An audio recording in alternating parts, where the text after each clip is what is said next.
लेव्य व्यवस्था अध्याय 27 विशेष संकल्प की विधि। फिर यहोवा ने मूसा से कहा, इज़राइलियों से ये कह, जब कोई विशेष संकल्प माने तो संकल्प किए हुए प्राणी तेरे ठहराने के अनुसार यहोवा के होंगे। इसलिए यदि वह 20 वर्ष या उससे अधिक और 60 वर्ष से कम अवस्था का पुरुष हो तो उसके लिए पवित्र स्थान के शकेल के अनुसार 50 शकेल का रुपया ठहरे, और यदि वह स्त्री हो तो 30 शकेल ठहरे। फिर यदि उसकी अवस्था 5 वर्ष या उससे अधिक और 20 वर्ष से कम की हो तो लड़के के लिए तो 20 शकेल और लड़की के लिए 10 शकेल ठहरे। और यदि उसकी अवस्था 1 महीने या उससे अधिक और 5 वर्ष से कम की हो तो लड़के के लिए तो 5 और लड़की के लिए 3 शकेल ठहरे। फिर यदि उसकी अवस्था 60 वर्ष की या उससे अधिक हो और वह पुरुष हो तो उसके लिए 15 शकेल और स्त्री हो तो 10 शकेल ठहरे। परंतु यदि कोई इतना कंगाल हो कि याचक का ठहराया हुआ दाम ना दे सके तो याचक के सामने खड़ा किया जाए और याचक उसकी पूंजी ठहराए, अर्थात जितना संकल्प करने वाले से हो सके याचक उसी के अनुसार ठहराए। फिर जिन पशुओं में से लोग यहोवा को चढ़ावा चढ़ाते हैं, यदि ऐसों में से कोई संकल्प किया जाए तो जो पशु कोई यहोवा को दे वह पवित्र ठहरेगा। वह उसे किसी प्रकार से ना बदले, ना तो वह बुरे के बदले अच्छा और न अच्छे के बदले बुरा दे। और यदि वह उस पशु के बदले दूसरा पशु दे तो वह और उसका बदला दोनों पवित्र ठहरेंगे। और जिन पशुओं में से लोग यहोवा के लिए चढ़ावा नहीं चढ़ाते, ऐसों में से यदि वह हो तो वह उसको याचक के सामने खड़ा कर दे।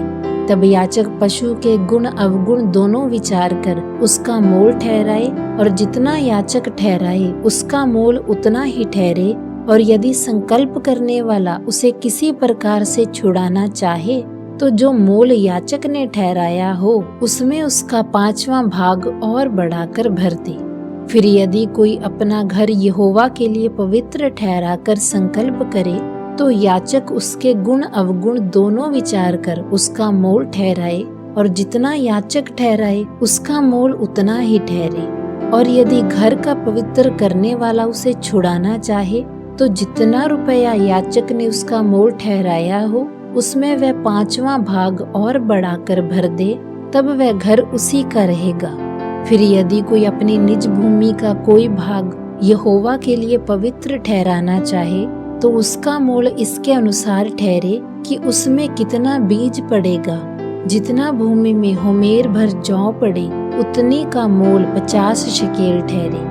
यदि वह अपना खेत जुबली के वर्ष ही में पवित्र ठहराए तो उसका दाम तेरे ठहराने के अनुसार ठहरे। और यदि वे अपना खेत जुबली के वर्ष के बाद पवित्र ठहराए तो जितने वर्ष दूसरे जुबली के वर्ष के बाकी रहें उन्हीं के अनुसार याचक उसके लिए रुपये का हिसाब करे। तब जितना हिसाब में आए उतना याचक के ठहराने से कम हो। और यदि खेत का पवित्र ठहराने वाला उसे छुड़ाना चाहे तो जो दाम याचक ने ठहराया हो उसमें वह 5वां भाग और बढ़ाकर दे, तब खेत उसी का रहेगा।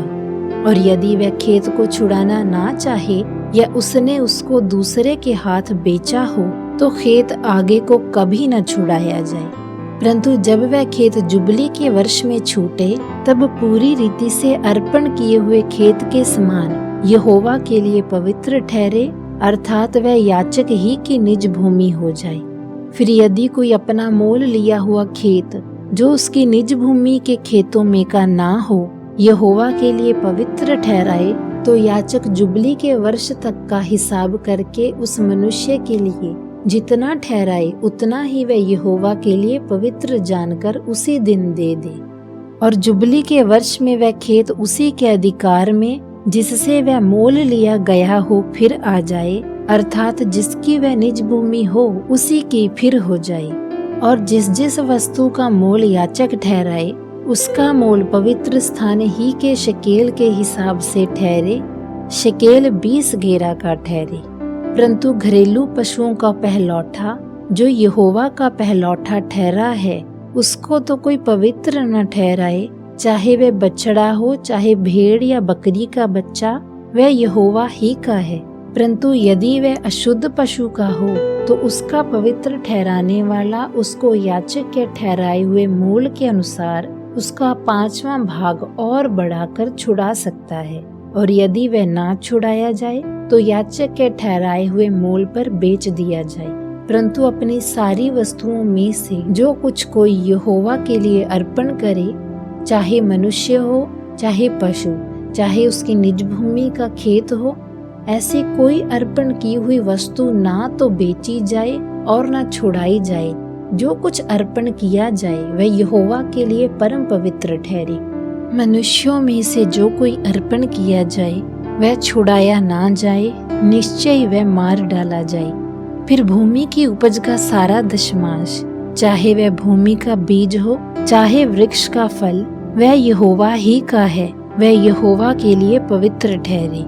यदि कोई अपने दशमांश में से कुछ छुड़ाना चाहे तो 5वां भाग बढ़ाकर उसको छुड़ाए। और गाय बैल और भेड़ बकरियां, निदान जो जो पशु गिनने के लिए लाठी के तले निकल जाने वाले हैं, उनका दशमांश अर्थात 10-10 पीछे एक एक पशु यहोवा के लिए पवित्र ठहरे। कोई उसके गुण अवगुण ना विचारे और ना उसको बदले, और यदि कोई उसको बदल भी ले तो वह और उसका बदला दोनों पवित्र ठहरे और वह कभी छुड़ाया ना जाए। जो आज्ञाएं यहोवा ने इजराइलियों के लिए सीनै पर्वत पर मूसा को दी थीं, वह यही हैं।